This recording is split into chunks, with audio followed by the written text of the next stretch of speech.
Show me your glory. 나사로를 살리신 예수님이라고 하는 제목으로 여러분과 함께 말씀 나눕니다. 나사로가 죽었다가 다시 살아나는 이 장면이 바로 요한복음의 표적의 책들 중에 클라이막스라고 할 수가 있어요. 요한복음은 요한이 특별하게 예수님이 하나님의 아들이라고 하는 것, 이것을 말해주기 위해서 7가지의 표적을 선택해서 제시를 했다고 그랬죠. 그리고 또 7가지의 자기 선언을 말씀하신다고 그랬어요. 그럼 7가지의 자기 선언 중에 가장 핵심이 되는 게 뭐냐면 나는 부활이요 생명이다라고 하는 거예요. 예수님께서 부활하시고 또 생명을 주시는 분이시기 때문에 우리도 역시 예수님을 따라서 부활할 수 있고 생명을 얻을 수 있다라고 하는 것, 이것이 요한복음이 주고자 하는 메시지예요. 요한복음의 초점은 뭐냐면 나를 믿으면 나로 말미암아서 영생을 얻게 될 거라고 하는 것. 그러니까 하나님께서 이 세상을 사랑하셔서 예수 그리스도를 보내주셨고 예수 그리스도를 통하여서 모든 사람들이 믿음을 통하여서 생명을 얻게 되고 하나님의 유업에 참여하게 할 것이다 라고 하는 것을 전해주고자 하는 것이 요한복음의 기록의 목적이란 말이죠. 요한복음의 기록 목적이 너희가 다시 살아나서 영원한 생명을 얻을 것이다 라고 하는 것이기 때문에 클라이막스가 나사로를 소생시키는 그 사건을 통해 내가 사람을 살릴 수 있다라고 하는 것, 그리고 사람들에게 생명을 주는 분이라고 하는 것, 이것을 드러내고자 하는 겁니다. 그러니까 나사로를 살리신 예수님이 7가지 표적들 중에 클라이막스 표적이 되는 거예요. 가장 절정의 표적이 펼쳐지고 있는 거죠. 11장 전체를 1절부터 하나씩 이렇게 살펴볼 수 있도록 시간이 허락되는 대로 그렇게 하겠습니다. 1절 보시면 어떤 병자가 있으니 이는 마리아와 그 자매 마르다의 마을 베다니에 사는 나사로라. 이 마리아는 향유를 죽게 붓고 머리털로 주의 발을 닦던 자요, 병든 나사로는 그의 오라버니더라. 이에 그 누이들이 예수께 사람을 보내어 이르되 주여 보시옵소서 사랑하는 자가 병들었나이다 하니 이렇게 얘기를 하고 있어요. 마르다와 마리아와 나사로가 살고 있는 이 집이 베다니에 있는 집인데 예수님께서는 예루살렘에 방문할 때마다 베다니에 방문하셔가지고 그 집에 거하면서 예루살렘에서 하시고자 하는 일을 했던 그런 이력이 있는 겁니다. 그러니까 사랑하는 자가 병들었나이다 이렇게 얘기하죠. 마리아와 마르다의 오빠인 나사로가 병들었는데 나사로를 사랑하는 자다 이렇게 표현을 하고 있는 겁니다. 베단이라고 하는 것은 여러분 지도에서 보시다시피 예루살렘에서 약 남동쪽으로 3km 떨어져 있는 이런 곳에 있어요. 그런데 이 베다니의 뜻은 뭐냐면 가난한 자의 집이란 뜻입니다. 가난한 자의 집에 살고 있는 가난하지 않은 그러나 가난한 이런 한 가족이 소개가 되고 있는 거예요. 베단이라고 하는 곳은 가난한 자의 집이라고 하는 뜻이지만 이곳에서 예수님께서 거점으로 사용하셨던 마리아 마르다의 집은 가난하지 않았어요. 왜냐하면 예수님께 늘상 거처를 제공했잖아요. 그리고 예수님과 그 제자들이 먹을 것을 늘상 제공하던 이런 집이죠. 가난하면 결코 이런 일을 할 수가 없죠. 그래서 부유한 집이었어요. 그러나 이들은 심령이 가난한 사람이었다는 겁니다. 그래서 그들은 실제로 부유하지만 심령은 가난한 그런 가족이었죠. 그러니까 예수님께서 이 가족을 매우 사랑했어요. 마리아도 너무너무 사랑했고 마르다도 사랑했고 또 그 오빠 나사로도 사랑했던 이런 집이 바로 이 집입니다. 복이 많은 집이죠. 부유했지만 이 부유한 것을 가지고 하나님의 일을 위해서 섬기고 또 예수님이 데리고 다니는 그 제자들 사람들을 다 섬기면서 공개하면서 이렇게 하나님에 대한 자기들의 사랑을 흠뻑 표현했던 이런 사람들이 바로 이 가정인 겁니다. 이런 가정이 우리가 돼야 되겠죠. 하나님을 사랑하고 하나님으로부터 사랑받는 이런 가정이 돼야겠죠. 나사로라고 하는 이름의 뜻은 하나님의 도우심이란 뜻이에요.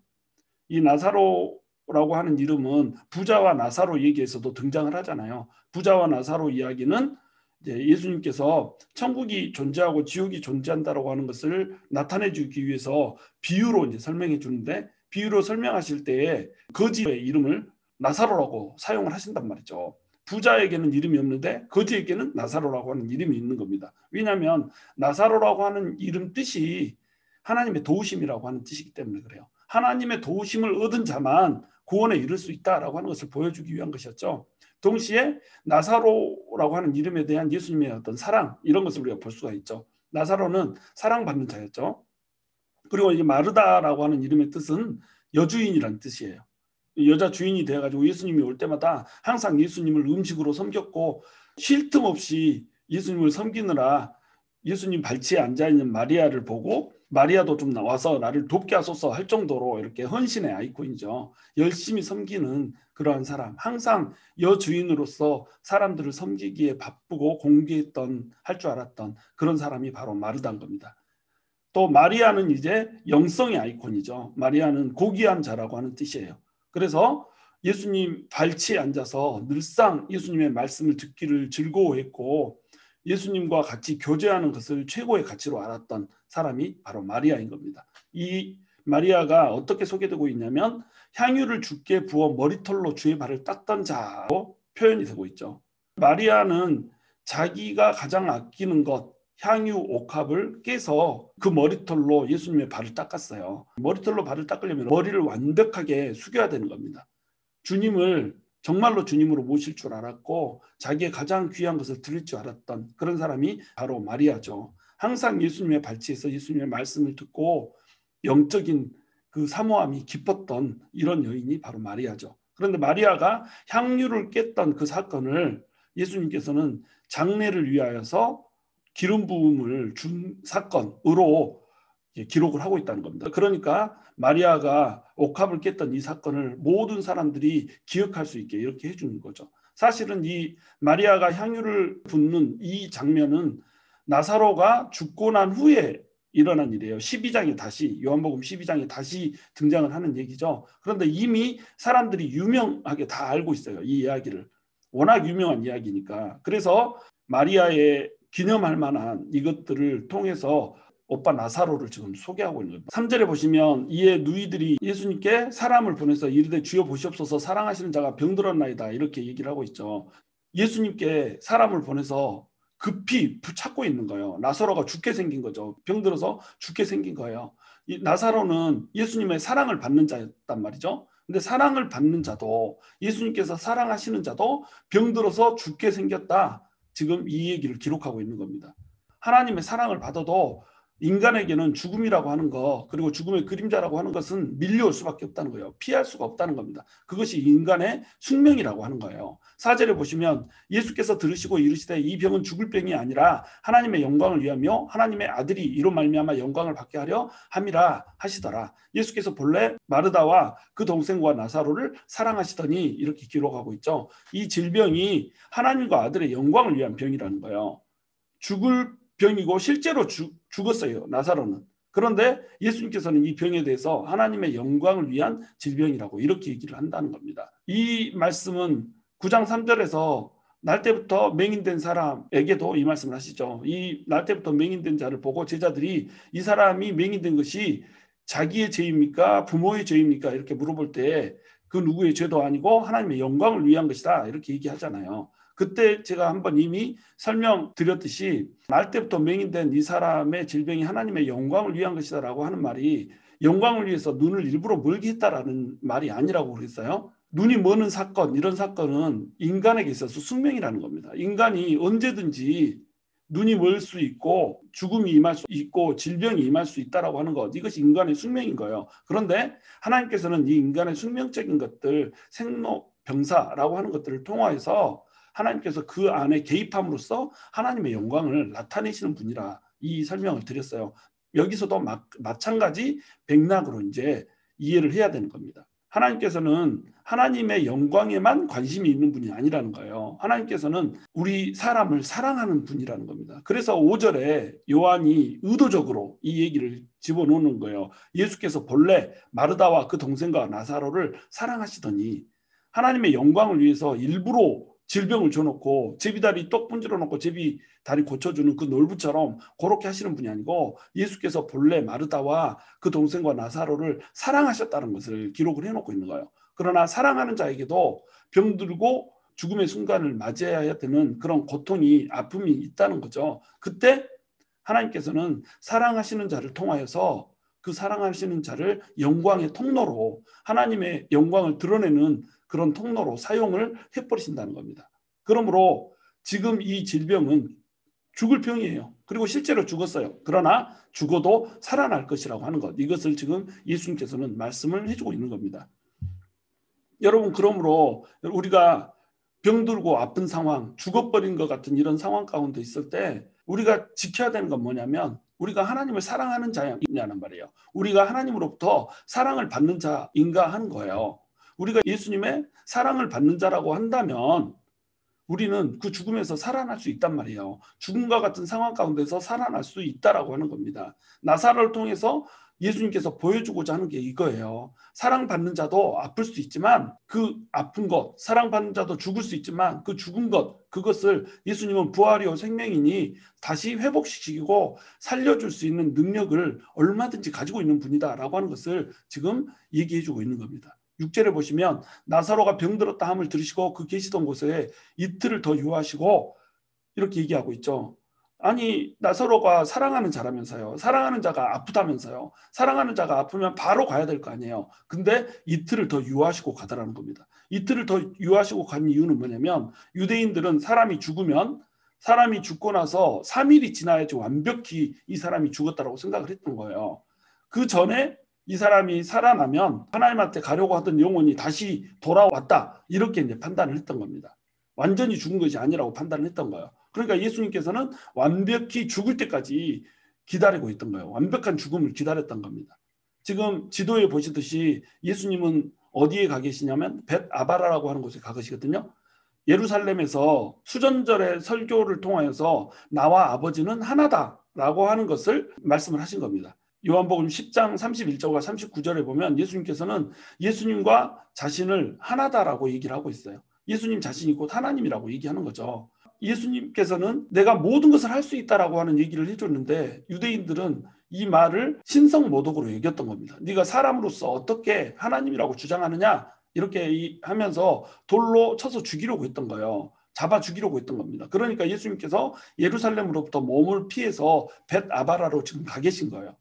벳아바라까지 베다니에서 걸리는 시간은 하루거든요. 하루 걸려서 벳아바라로 와가지고 우리 오빠 죽게 생겼어요. 얼른 오세요. 이랬으니까 그때 예수님께서 얘기를 듣고 베다니로 딱 돌아오면 어떻게 되겠어요?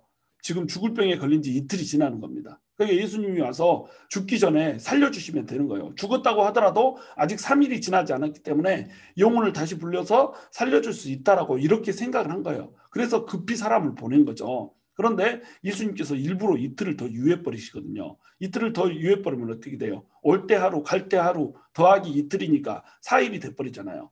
죽은 지 3일이 넘어버리는 겁니다. 완벽한 죽음이 되는 거예요. 이제는 더 이상 살릴 수가 없어. 절망이야. 끝이에요.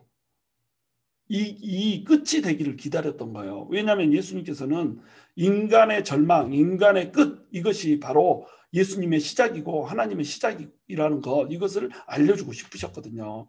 그래서 사랑하시는 자가 죽는데 그것을 죽도록 내버려 두시는 겁니다. 예수님께서는 지금 죽음을 넘어서는 믿음과 소망을 주고 싶으신 거예요. 완벽하게 소망이 끝나버린 그 상황 가운데 나사로를 다시 살려주심으로 인하여서 현재 그들이 갖고 있는 믿음, 예수님이 죽을 병에 걸린 자도 살릴 수 있다라고 하는 그 믿음을 넘어서는 믿음을 갖게 하고 싶은 거예요. 동시에 그들에게 영원히 사는 생명의 나라라고 있다라는 것, 영생이라고 하는 것이 있다라고 하는 것, 그것이 만져지는 실제라고 하는 것, 이것을 그들에게 나타내주고 싶은 것입니다. 그것을 흔들리지 않는 믿음으로 주고 싶은 거예요. 그러니까 예수님께서 이틀을 더 유하셨던 겁니다. 7절에 보시면 그 후에 제자들에게 이르시되 유대로 다시 가자 하시니 제자들이 말하되 랍비여 방금도 유대인들이 돌로 치려 하였는데 또 그리로 가시려 하나이까. 예수님께서는 지금 제자들을 영광으로 초대하고 있어요.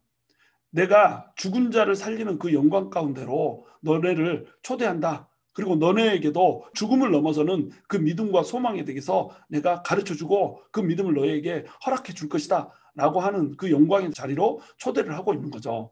그런데 이들에게는 이게 어떤 말로 들리겠어요? 유대로 다시 가자, 이 말은 죽으러 가자, 이 말로 들리는 거예요. 왜냐하면 방금 전에도 예수님을 유대인들이 돌로 쳐서 죽이려고 했잖아요. 수전절의 그 설교, 아버지와 나는 하나다라고 하는 이 설교를 했기 때문에 신성모독으로 잡아서 예수님을 죽이려고 한단 말이에요. 예수님이 눈에 띄기만 하면 잡아서 죽이려고 하는데 다시 유대로 가자는 거예요. 지금 요단강 동편으로 가 있잖아요. 요단강 동편에 있으면 유대인들이 있는 곳이 아니기 때문에 안전하죠. 근데 요단강을 넘어서 유대로 다시 돌아오는 순간에는 지금 위험에 처하게 되는 겁니다. 그러니까 위험에 처하게 되는 이 상황 가운데로 제자들도 초대를 받고 있는 거예요. 목숨을 걸어야 영광에 참여할 수 있다라고 하는 겁니다. 이것 때문에 제자들은 경악하고 있는 거예요. 놀라고 있는 거예요. 아니 거기로 다시 가다니요. 말도 안 돼요. 이렇게 얘기하고 있는 거죠. 근데 따지고 봐보세요. 이렇다고 한다면 마르다와 마리아는 사실 오빠를 와서 좀 살려주세요. 이 기도를 하는데 이 기도가 어떤 기도예요? 예수님 목숨을 걸고 이곳에 와주세요. 이거잖아요. 이곳에 와서 예수님이 유대인들의 손에 걸리면 죽을 수도 있다라고 하는 것을 마르다와 마리아도 알아요. 그런데 예수님을 불러서 죽음으로 예수님을 초대하고 있는 겁니다. 절실하게 예수님을 찾을 수 있는 이런 사람이 돼야 한단 말이죠. 오빠가 죽어버린 것 같은 상황, 오빠가 죽을 것 같은 이런 상황, 죽음을 맞이하고 있는 상황 가운데 예수님을 절실하게 찾으란 말이죠. 앞뒤 가리지 말고 찾으란 말이죠. 그러면 예수님께서 일을 하실 거란 말이죠. 9절에 보시면 예수께서 대답하시되 낮이 12시간이 아니냐, 사람이 낮에 다니면 이 세상의 빛을 봄으로 실족하지 아니하고 밤에 다니면 빛이 사람 안에 없는 거로 실족하느니라. 이 말씀을 하신 후에 또 이르시되 우리 친구 나사로가 잠들었도다. 그러나 내가 깨우러 가노라. 이렇게 얘기하고 있죠.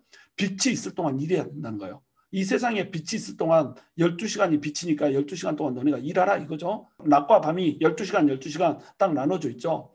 12시간 낮이 있을 때 사람이 일을 할 수 있지 밤이 오면 일할 수 없죠. 그러니까 낮에 일한다는 겁니다. 이때의 낮이라고 하는 것, 이것은 빛이신 예수님을 얘기하는 거예요. 빛이신 예수님이 존재하시는 그 때가 바로 낮이라는 겁니다. 그러니까 예수님이 십자가에 달려 죽으시기 전까지가 낮이라는 거예요. 예수님께서 십자가에 달려서 죽는 그 순간이 오면 이제 밤이 온다는 겁니다. 하나님의 일을 하고 싶어도 일을 할 수가 없다는 말이에요. 그러니까 예수님께서 살아계시는 이 기간은 낮이기 때문에 밤이 올 수가 없다는 거죠. 십자가에 달리는 그 시점, 예정된 그 시점이 오기 전까지는 난 죽지 않는다는 거예요. 그러니까 그때까지 열심히 일을 해야 된다는 거죠. 제자들에게 십자가가 주어지기 전까지 하나님의 영광을 드러내는 일을 해야 된다라고 지금 설명을 하고 있는 겁니다.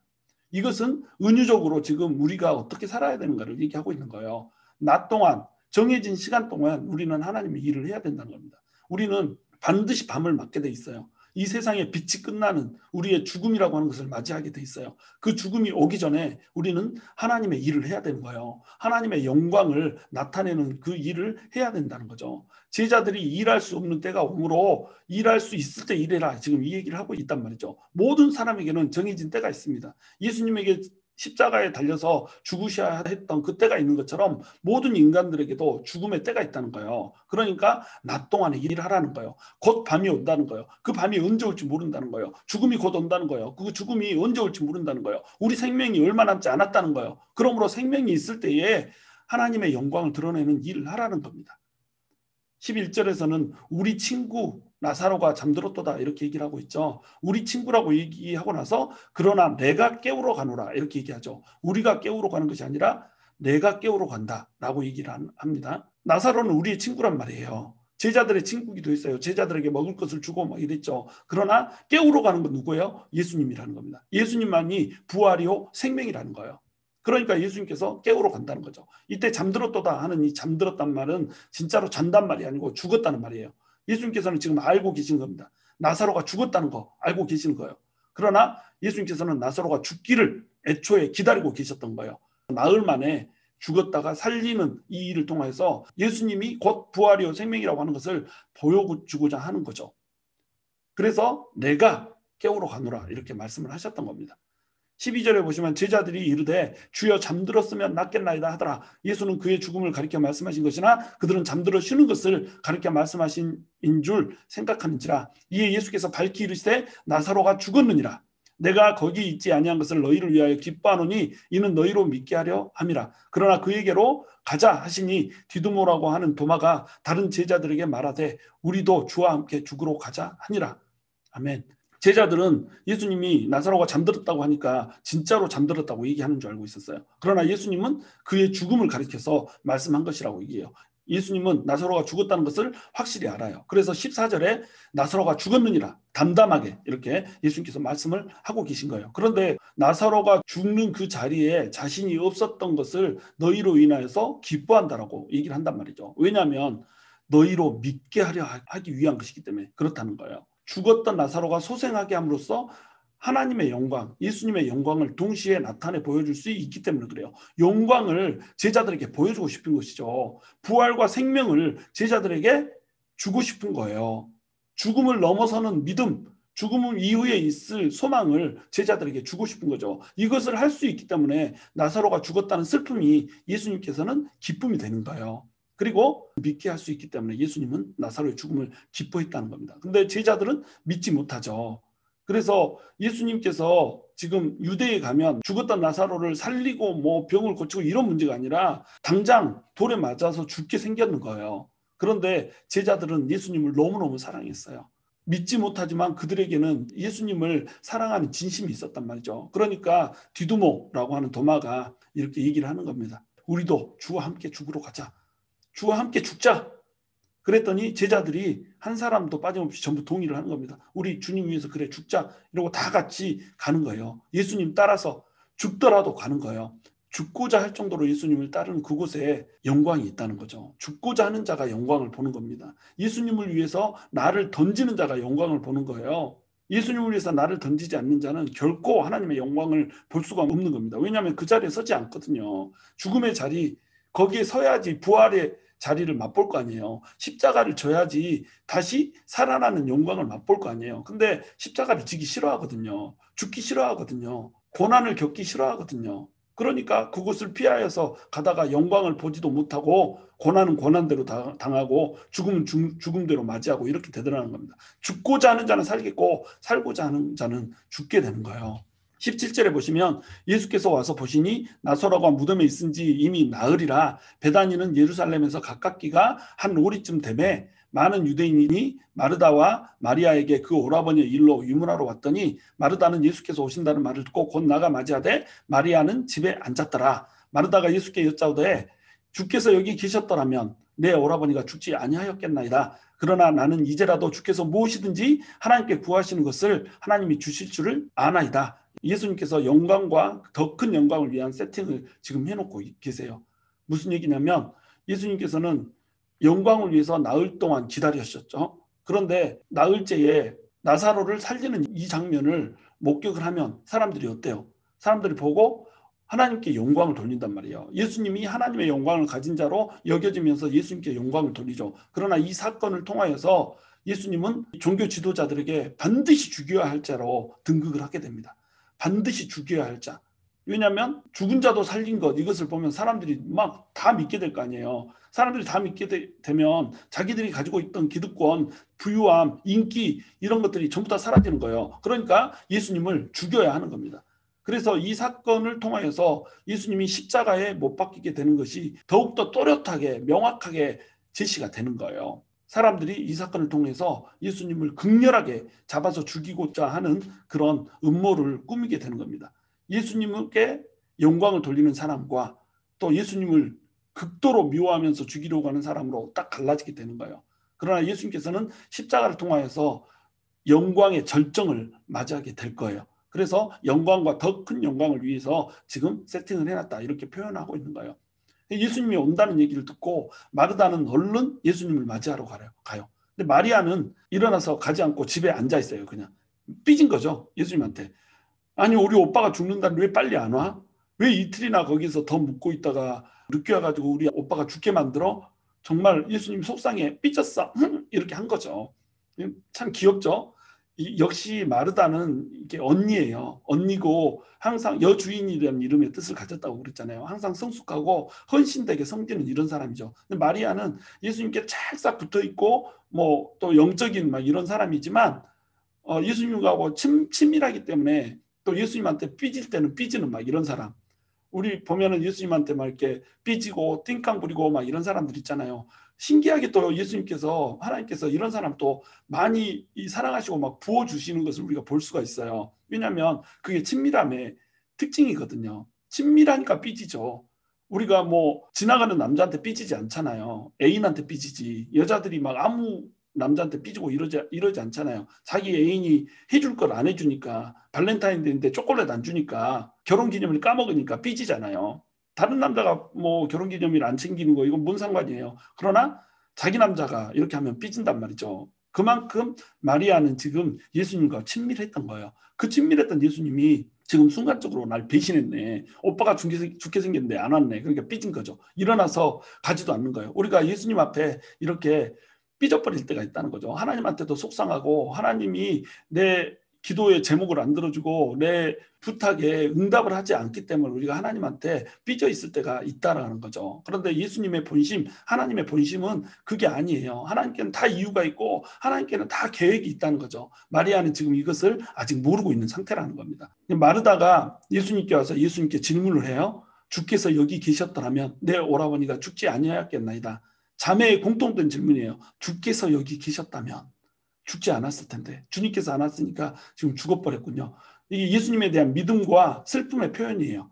예수님이 여기 계시지 않았기 때문에 우리 오빠가 죽어버렸다 이 말은 뭐예요? 예수님이 계시기만 했다면 우리 오빠는 죽지 않았을 거라고 하는 믿음을 지금 나타낸 거잖아요. 엄청난 믿음이죠. 그런데 동시에 예수님이 안 계셨기 때문에 우리 오라버니가 죽어버렸군요. 다 끝났네요. 이제 예수님이 오셨지만 이미 늦었어요. 너무 늦게 왔어요. 이렇게 얘기를 하고 있는 겁니다. 믿음과 슬픔이 교차를 하고 있는 거죠. 그런데 마르다가 이제 고백을 하고 있어요. 뭐라고 고백해요? 오빠는 죽었지만 내 믿음은 그대로입니다. 이제라도 주께서 무엇이든지 하나님께 구하시는 것을 하나님이 주실 줄 아나이다. 이 말은 이제라도 예수님께서 하나님께 나사로를 살게 해주세요라고 기도하면 나사로가 살아날 것입니다 라고 하는 말이 아니에요. 이미 늦었다는 거예요. 이거는. 근데 이것 말고 다른 거, 예를 들어서 나사로가 병에 걸려 죽게 생겼듯이 마리아가 병에 죽게 생겼다 막 이러면 예수님께서 하나님께 고쳐주세요 하면 고칠 것, 이것을 믿는다는 거예요. 그러니까 오빠는 죽었지만 내가 실족하지 않았어요. 오빠는 죽었지만 나는 예수님에 대한 그 믿음 그리고 예수님에 대한 사랑을 포기하지 않았어요. 여전히 예수님을 사랑해요. 이 얘기를 하고 있는 겁니다. 이 고백이 마르다 너무 이쁘잖아요. 기도가 들어지지 않고 죽음에 맞닥뜨렸던 그 오빠가 예수님께서 오지 않았는데 죽어버리는 이 상황 가운데서도 나는 예수님을 사랑하는 이 마음 놓지 않을 거예요. 그래도 나는 예수님 사랑해요. 그래도 나는 예수님을 믿어요. 이 믿음을 나사로 오빠가 죽어버렸다고 하는 이 상황 때문에 흔들릴 수가 없어요. 지금 이 얘기를 하고 있는 겁니다. 이런 고백이 우리 그리스도인들의 고백이 되어야 된다는 거죠. 온전히 예수님을 믿고 있지 못하지만 그거는 당연하죠. 사람이 죽었다가 부활하는 것을 한 번도 본 적이 없는데 그것도 나흘이나 지난 오빠를 살려준다고 하는 거, 이것이 그들 통념상에서는 불가능한 것이었죠. 그러니까 온전한 믿음을 가질 수는 없죠. 아직까지 본 적이 없으니까. 그러나 그럼에도 불구하고 예수님을 사랑한다는 것, 예수님을 절대적으로 신뢰한다는 것, 이것에는 변함이 없다라고 하는 고백을 지금 마르다가 하고 있는 겁니다. 23절에 예수께서 이르시되 네 오라비가 다시 살아나리라. 마르다가 이르되 마지막 날 부활 때는 다시 살아날 줄을 내가 아나이다. 예수께서 이르시되 나는 부활이요 생명이니 나를 믿는 자는 죽어도 살겠고 무릇 살아서 나를 믿는 자는 영원히 죽지 아니하리니 이것을 네가 믿느냐. 이르되 주여 그러하여다. 주는 그리스도시요 세상에 오시는 하나님의 아들이신 줄을 내가 믿나이다. 이 말을 하고 돌아서서 가만히 그 자매 마리아를 불러 말하되 선생님이 오셔서 너를 부르신다 하니 마리아가 이 말을 듣고 급히 일어나 예수께 나아가매 예수는 아직 마을로 들어오지 아니하시고 마르다가 맞이했던 곳에 그대로 계시더라. 이렇게 얘기하고 있죠. 예수님께서 마르다에게 내 오라비가 다시 살아날 거라고 얘기를 해주고 있어요. 예수님께서 하나님에게 구하는 것을 무엇인지 해줄 것이라고 하는 것을 믿는다고 마르다가 얘기하잖아요. 그러니까 예수님께서 지금 얘기를 해주고 있는 거예요. 그래, 그걸 믿어? 그러면 내 오라버니 다시 살아날 거야. 내가 하나님께 네 오라버니 살아날 거라고 하는 거 그거 강구할 거거든. 네가 다 믿는다며 그럼 그것도 믿어야지. 네 오라비 다시 살아날 거야. 이렇게 얘기를 해주는 겁니다. 그랬더니 마르다가 마지막 날 부활 때는 다시 살아날 줄 내가 아나이다. 마지막 날 부활 때 모든 믿는 사람들이 살아날 거라고 하는 거 이건 믿기 때문에 오라비 다시 살아나겠죠. 이렇게 얘기하고 있는 거예요. 예수님이 지금 이 얘기하고 있는 걸로 착각을 한 거죠. 그랬더니 예수님께서 나는 부활이요 생명이니 나를 믿는 자는 죽어도 살겠고 무릇 살아서 나를 믿는 자는 영원히 죽지 아니하리라 이 얘기를 하는 거예요. 이것을 네가 믿느냐? 이렇게 얘기하는 거죠. 예수님이 부활이요 생명이라는 거예요. 예수님의 7가지 자기 선언 중에 클라이막스, 정점인 자기 선언, 나오고 있어요. 예수님이 부활이고 생명이라는 겁니다. 이 부활이요 생명이신 예수님께서 우리에게 영원한 생명을 주시기 위해서 이곳에 왔다는 거예요. 그러니까 이것을 주시는 예수님을 믿는 사람은 죽어도 살아난다는 거예요. 살아서 믿는 사람은 영원히 죽지 않는다. 영생을 얻게 될 것이다 라고 하는 것을 주는 겁니다. 실제로도 살아날 수 있고 또한 영원히도 살 수 있고 이 두 가지를 다 얘기하는 거예요. 현실적인 구원과 영적인 구원이라고 하는 것, 영원한 구원이라고 하는 것을 일시적인 구원과 영원한 구원, 육신적인 구원과 영적인 구원이라고 하는 것을 모두 포함한 통전적인 구원에 대해서 지금 얘기를 하고 있는 겁니다. 이것을 네가 믿느냐 이렇게 얘기를 한 거예요. 그랬더니 마르다가 정신없이 이제 대답을 하죠. 주여 그러하이다. 아직도 마르다는 나사로가 살아날 거라고 하는 거 믿지 못해요. 그러나 예수님께서 나는 부활이고 생명이니까 영생을 너한테 줄 것이다 라고 하는 것을 믿느냐라고 물어보니까 대답하고 있는 거예요. 그냥 자기 신앙 고백을 하고 있는 겁니다. 나사로가 살아날 거라고 하는 건 기대도 하지 않고 있어요. 아직. 그러나 자기의 신앙 고백을 지금 예수님께 드리고 있는 겁니다. 너무나도 멋진 고백을 하고 있습니다. 주여 그러하이다. 주는 그리스도시요 세상에 오시는 하나님의 아들이신 줄 내가 믿나이다. 영원한 생명을 주시는 분은 그리스도시거든요. 그리고 하나님의 아들이거든요. 하나님의 아들만이 부활이요 생명이고 영원한 생명을 줄 수 있거든요. 그러니까 이것을 내가 믿느냐라고 하는 질문에 마르다는 주가 그리스도시고 세상에 오시는 하나님의 아들이라고 하는 것을 내가 믿습니다라고 하는 고백을 한 거예요. 그리고 나니까 이제 할 얘기가 없죠. 예수님이 믿느냐고 얘기했고 마르다는 멋진 자신의 신앙 고백을 했으니까 더 이상 무슨 얘기가 필요하겠어요. 그냥 마르다가 다시 이제 돌아가는 겁니다. 돌아가가지고 마리아를 불러요. 예수님이 오셔가지고 너 부른다. 얼른 가봐라. 그랬더니 마리아가 삐졌던 그 감정을 털고 뻘딱 일어나서 또 예수님께 나아가는 거예요. 물론 일시적으로 삐졌지만 예수님이 너무 보고 싶죠. 지금 이 오빠가 죽어버린 이 상황 가운데 이 슬픔의 순간에 마리아가 기댈 때가 누가 있어요. 누구한테 기대서 자기 슬픔을 얘기하겠어요. 그러니까 예수님께로 삐졌지만 다시 일어나서 예수님께로 돌이키는 겁니다. 이게 크리스찬이거든요. 크리스찬은 기댈 데가 없어요. 예수님밖에 기댈 데 없어요. 예수님이 내 기도 응답 안 들어주고 예수님이 내 소망대로 안 해줬다고 하더라도 우리가 예수님 말고 기댈 데 또 있나요? 그러니까 다시 털고 일어나 삐졌던 마음 정리하고 예수님께 의지해야 되는 거예요. 예수님 찾아서 달려나아가야 되는 거예요. 마르다가 느닷없이 급하게 일어나서 예수님께 나아가는 거예요. 예수님은 마리아를 기다리면서 그곳에 서 계시는 거죠. 예수님은 언제나 우리를 그 자리에 서서 기다리고 계세요. 우리가 예수님께 달려가기만 하면 예수님은 만나주시기를 원하세요. 그리고 예수님께서는 우리를 부르고 계세요. 와라, 나에게 와라. 너의 슬픔을 털어놔라. 너의 모든 나에게까지 삐져버린 그 감정들을 털어내라. 아픔을 얘기해라. 그럼 내가 들어줄게. 내가 그 소망을 다시 살려줄게. 내가 죽음과 같은 그 위기에서 너를 건져줄 것이고 네가 죽어버렸다라고 하는 그 절망 가운데서도 내가 다시 너에게 생명을 주고 소망을 줄게. 걱정하지 마. 일어나게 될 거야. 이 얘기를 지금 예수님께서 하고 계시는 겁니다.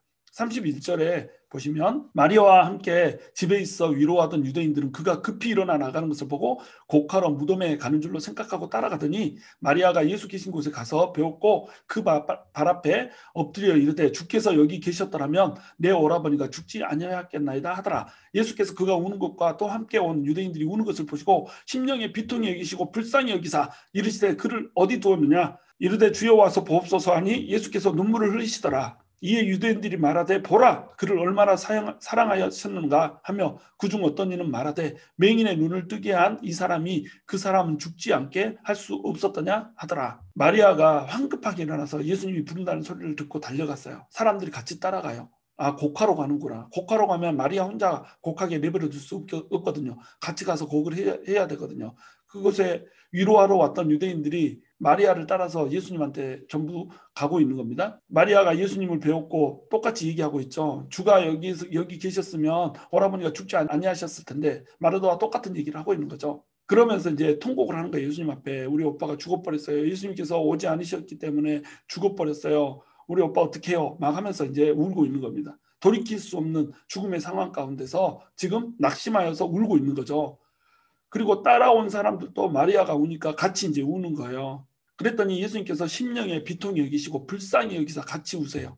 이게 예수님의 마음이에요. 예수님께서는 지금 나사로가 죽기를 기다리고 계셨잖아요. 그 죽음을 통하여서 다시 살림으로 말미암아 하나님의 영광을 드러내고자 했단 말이죠. 예수님이 하나님의 아들이라고 하는 것을 드러내고자 했다는 거죠. 그러니까 예수님은 지금 나사로가 불과 몇 분 후에 살아날 거라고 하는 걸 아세요. 그런데 마리아가 나사로의 죽음 때문에 울고 있는 이 장면에서 같이 불쌍히 여기며 비통히 여기며 울고 계시는 거예요. 이게 예수님의 마음이라는 거죠. 우리를 향한 예수님의 마음은 이런 거라는 겁니다. 함께 우리의 고통을 위해서 울어주시는 분, 우리의 아픔을 위해서 울어주시는 분, 이분이 바로 예수님이라는 거예요. 예수님은 모든 걸 아시거든요. 우리가 결국 승리할 거라는 걸 아세요. 우리가 결국 우리의 아픔으로부터, 우리의 고통으로부터 빠져나올 거라는 걸 아세요. 왜냐하면 예수님께서 빠져나오게 해주실 거거든요. 고통 가운데 예수님께서 우리를 그냥 두시는 것을 허락하시지만 예수님께서 결국 우리를 고통 가운데 건져 주실 거거든요. 모든 우리의 위경과 우리의 질고들을 예수님께서 짊어지고 죽으셨고, 그러므로 오늘 이 시간에도 예수님께서는 우리를 통하여서 일하실 거거든요. 이걸 다 알고 계세요. 그러나 사람의 고통, 사람의 아픔, 사람의 비통함은 여전히 예수님의 마음을 아프게 한다는 거예요. 우리에게 있는 아픔과 슬픔이 우리의 유익을 위해서 존재하는 것이라고 한다 할지라도 그 아픔의 자리, 고통의 자리에 예수님께서 여전히 우리와 함께 계시고 우리의 손을 잡은 채, 우리의 어깨를 감싼 채 함께 울어주고 계시는 분, 이분이 바로 우리 예수님이라는 겁니다. 예수님께서는 모든 것을 아시지만, 모든 것이 예수님의 세팅 안에 있고 예수님의 손아귀 안에 있지만, 예수님께서는 인간의 아파하는 그 마음, 마귀의 손에 붙들려서 죽음이라고 하는 것과 죽음의 그림자를 맛봐야 하는, 그렇게 살아야 하는 인간의 비참한 처지, 이것을 예수님께서는 고통스러워하며 아파하고 계신다는 거예요. 우리가 고통스러워하고 우리가 아파하는 것보다 더 큰 아픔과 고통으로 함께 슬퍼하며 울고 계신다는 겁니다. 그 예수님께서 우리를 사랑하신다는 거예요. 우리와 함께 울어주는 그 예수님께서 우리를 그대로 내버려 두지 않으실 거라는 거예요. 그러므로 예수님께서는 우리에게 소망이 되시고 우리에게 부활이 되시며 생명이 되시는 거예요. 죽을 것 같은 상황 가운데서도 예수님께서는 우리를 불쌍히 여기셔서, 우리를 비통히 여기셔서 우리의 손을 잡고 이렇게 세워주실 것이고 우리를 그 죽음으로부터 건져주실 거라고 하는 것입니다. 38절에 보시면, 이에 예수께서 다시 속으로 비통히 여기시며 무덤에 가시니 무덤이 굴이라 돌로 막았거늘, 이렇게 얘기를 하고 있어요. 여러분 보시면 예수님께서 슬피 우시면서 나사로를 향한 사랑, 마리아를 향한 사랑을 지금 표현하고 있는데, 이것에 사람들의 견해가 갈려요. 어떤 사람은 봐라, 예수님이 얼마나 이 사람을 사랑했는가, 예수님의 이 사랑을 봐라, 예수님의 사랑을 느껴요. 그런데 어떤 사람은 그중 어떤 이는 말하되, 맹인의 눈을 뜨게 한 이 사람이 그 사람은 죽지 않게 할 수 없었더냐, 조롱하고 있어요. 맹인의 눈을 뜨게 한 이 사람이 그 사람도 살릴 수 있었을 텐데 왜 안 살렸을까, 이러면서 조롱하고 있단 말이죠. 똑같이 예수님께서 눈물을 흘리시는 장면을 보고 어떤 사람은 예수님이 정말로 사람을 너무 사랑하시는구나, 이 사랑을 느끼는 반면에 어떤 사람은 왜 이 기도는 안 들어주셨대? 이러고 조롱하고 있단 말이에요. 우리가 이 후자에 서면 안 된다는 겁니다. 이것 때문에 예수님께서 다시 속으로 또 비통히 여기시는 거예요. 내가 얼마나 너희에게 사랑을 보여줘야 사랑을 깨닫겠니? 내가 얼마나 너희에게 일을 해줘야지 내가 어떤 존재인지, 너희를 향한 나의 마음이 무엇인지 알겠니? 비통히 여기시는 거예요. 슬퍼하시는 거예요. 그러면서 무덤에 가신 겁니다. 그랬더니 무덤이 굴이라서 돌로 막아놨어요. 이 유대인들의 무덤은 땅을 파서 매장하는 무덤이 아니고 굴에다가 시체를 안치하고 그 앞을 돌로 막는 이런 무덤이거든요. 예수님께서 그 무덤 앞에서 말씀하십니다. 돌을 옮겨 놓으라. 그 죽은 자의 누이 마르다가 이르되 주여 죽은 지가 나흘이 되었음에 벌써 냄새가 나나이다. 예수께서 이르시되 내 말이 내가 믿으면 하나님의 영광을 보리라 하지 아니하였느냐 하시니 돌을 옮겨 놓으니 예수께서 눈을 들어 우러러 보시고 이르시되 아버지여 내 말을 들으신 것을 감사하나이다. 항상 내 말을 들으시는 줄을 내가 알았나이다. 그러나 이 말씀 하옵는 것은 둘러선 무리를 위함이니 곧 아버지께서 나를 보내신 것을 그들로 믿게 하려 함이니이다. 마르다는 나사로가 살아난 것을 믿지 못해요. 예수님께서는 무덤 앞에 서셔서 무덤에 돌을 옮겨 놓으라 이렇게 얘기해요. 돌을 옮겨 놓으라, 이 말은 뭐예요? 내가 다시 살리겠다 이거잖아요. 무덤에서 돌을 치우라는 거예요. 우리가 죽어버린 시체같이 누워있을 때 예수님께서는 오셔서 돌을 옮겨 놓으라 말씀해 주시는 거예요. 그런데 누이 마르다가 아직 믿지 못하죠. 아까 분명히 아름다운 고백을 했지만 다시 나사로가 살아날 거라고는 기대는 하고 있지 않은 거예요. 죽은 지가 나흘이 되었습니다. 벌써 냄새가 납니다. 썩어져서 냄새가 나는 이 시체 앞에서 예수님께서 돌을 옮겨 놓으라 이렇게 얘기를 하고 있는 거예요. 예수님께서는 내 말이 내가 믿으면 하나님의 영광을 보리라 하지 아니하느냐 이렇게 얘기하고 있죠. 아까 분명히 내가 얘기했다. 나는 부활이고 생명이니까 네가 믿느냐? 그러면 하나님의 영광을 보리라. 이렇게 지금 주님께서 말씀하셨다는 거예요. 믿으면 하나님의 영광을 보는 겁니다. 믿지 않으면 하나님의 영광을 볼 수가 없죠. 그 말을 하니까 마르다가 돌을 이제 옮겨놓게 얘기를 한 거죠. 예수님께서는 우리에게 이렇게 다가오시는 분이란 말이에요. 죽어버린 상황, 절망밖에 없는 상황 가운데 찾아오셔서 돌을 옮겨 놓으라는 거예요. 냄새가 나버린, 이제 죽어서 썩어버리기 시작했잖아요. 육체가 썩어버리기 시작했는데 어떻게 영혼이 돌아와서 다시 이 생명이, 육체가 다시 살아서 움직이냔 말이죠. 도무지 이 일은 일어날 것 같지 않아.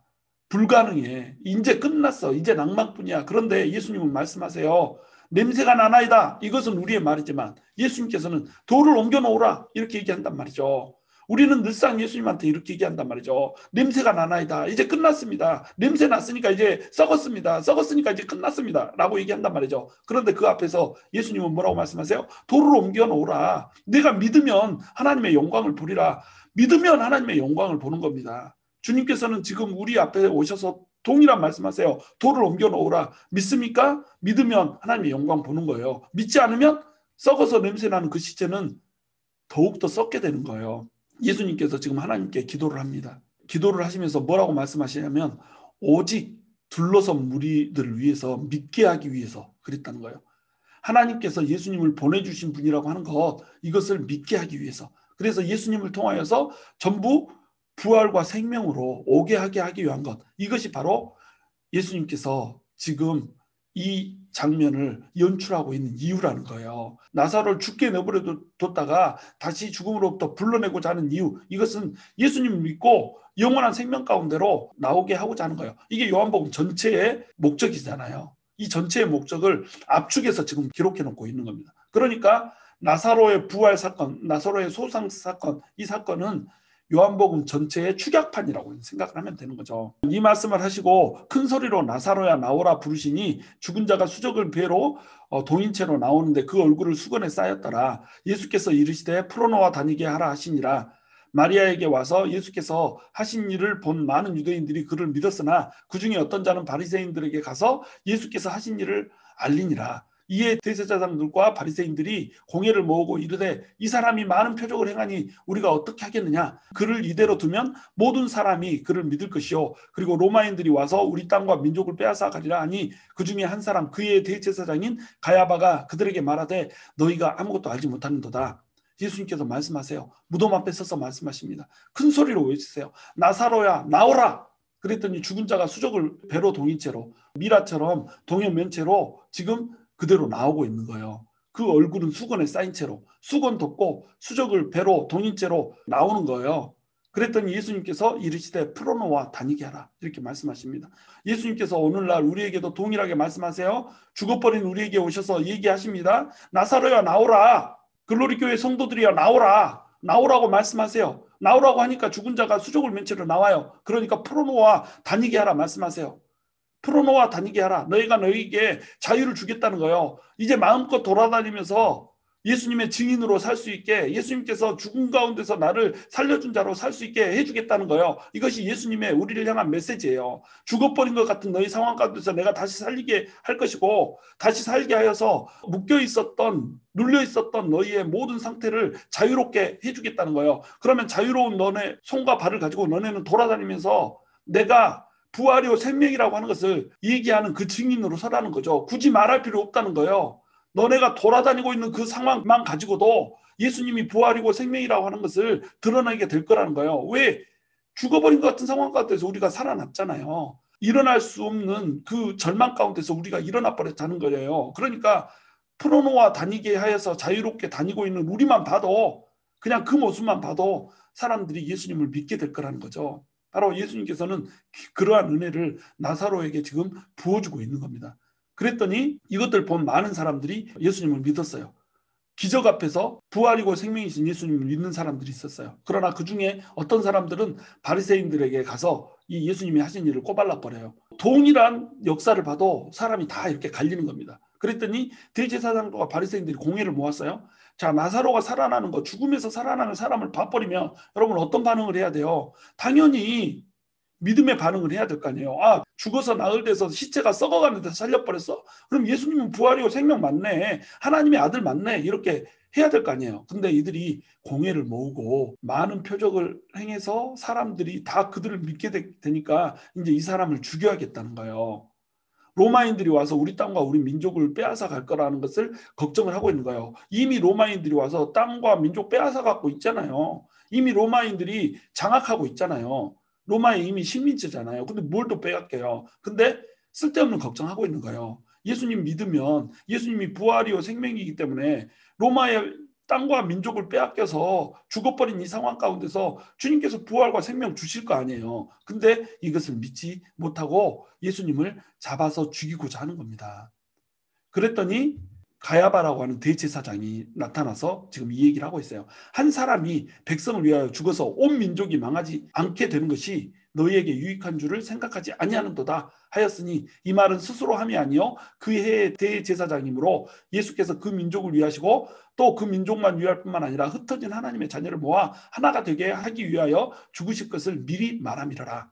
가야바는 대제사장이기 때문에 제사를 드려야 되잖아요. 자, 제사를 드리면 뭐가 필요하죠? 제물이 필요한 거예요. 대제사장인 가야바가 예수님이라고 하는 제물을 잡아서 하나님께 제사를 드려야 되는 겁니다. 그러니까 대제사장인 가야바가 지금 자기 부지 중에 하나님께서 하시고자 하는 일을 말하게 이렇게 내버려뒀다는 거예요. 대제사장인 가야바는 예수 한 사람을 죽여서 백성들뿐만 아니라 온 민족이 망하지 않게 되는 것, 이것이 너희에게 유익하다라고 하는 얘기를 하고 있어요. 이것은 그의 본심이었어요. 그런데 하나님께서 그의 본심을 통해서 하나님이 하고자 하는 얘기를 동일하게 해주고 있는 거예요. 네가 대제사장이니까 예수 세상 죄를 짊어지고 가는 하나님의 어린 양 잡아서 제사 드려. 이 제사를 통하여서 유대 민족뿐만 아니라 흩어져서 모든 곳에 살고 있는 다 하나님의 자녀들을 전부 다 끌어모아서 내가 하나가 되게 할 거야. 내 자녀가 되게 하고 내 가족이 되게 할 거야. 이제 유대인과 이방인들이 모두 한 공동체가 되어서 하나님의 나라를 이루고 하나님의 가정을 이루어서 나를 예배하고 나를 사랑하는 그 일이 벌어지게 될 거야. 이 얘기를 지금 대제사장 가야바의 입을 통해서 하고 있는 겁니다. 그러니까 종교 지도자들의 반응, 이 반응은 결국 필연적으로 필요했던 거예요. 예수님께서 사람들을 위해서 피의 제사를 드리는 세상의 모든 사람들의 죄를 짊어지고 어린 양으로서 죽어야 되는 이 십자가의 죽음이 필요했던 거예요. 그러니까 지금 대제사장들과 종교 지도자들은 필연적으로 예수님을 잡아 죽여야 되는 겁니다. 예수님을 잡아 죽이는 그 행위를 통해서 이제 예수님께서는 십자가를 지고 모든 인류를 위해서 죽어 주실 거예요. 그 모든 인류에 바로 내가 포함되는 겁니다. 바로 우리가 포함되는 겁니다. 예수님께서 우리를 위해서 죽어주시는 거예요. 예수님께서 우리를 위해서 한 알의 미랄로 떨어져서 죽을 것이고 우리는 이제 그 미랄을 통하여서 다른 열매들을 맺히게 되는 수많은 다른 미랄로 부활하게 될 거예요. 예수님은 부활이고 생명이세요. 이것을 믿는 자는 부활 가운데 생명 가운데 나오게 될 것이요. 죽어도 살게 될 것이고 영원히 살게 되는 그러한 놀라운 일들을 우리가 경험하게 될 거예요. 예수님을 믿으시기 바랍니다. 지금 죽어버린 상황 가운데 죽음과 같은 상황 가운데 우리로서는 어쩔 수 없는 그 낭만 가운데 예수님께 나아오세요. 예수님께 나와서 예수님을 붙들기만 하면 부활이고 생명이신 그 주님이 우리를 다시 살리시고 우리에게 다시 소망을 주실 거예요. 저와 여러분이 부활이고 생명 되신 그 예수님을 붙들므로 말미암아 나사로처럼 죽음 가운데서 살아나고 프로노와 다니게 됨을 누리게 되는 놀라운 은혜가 있기를 주님의 이름으로 축원합니다.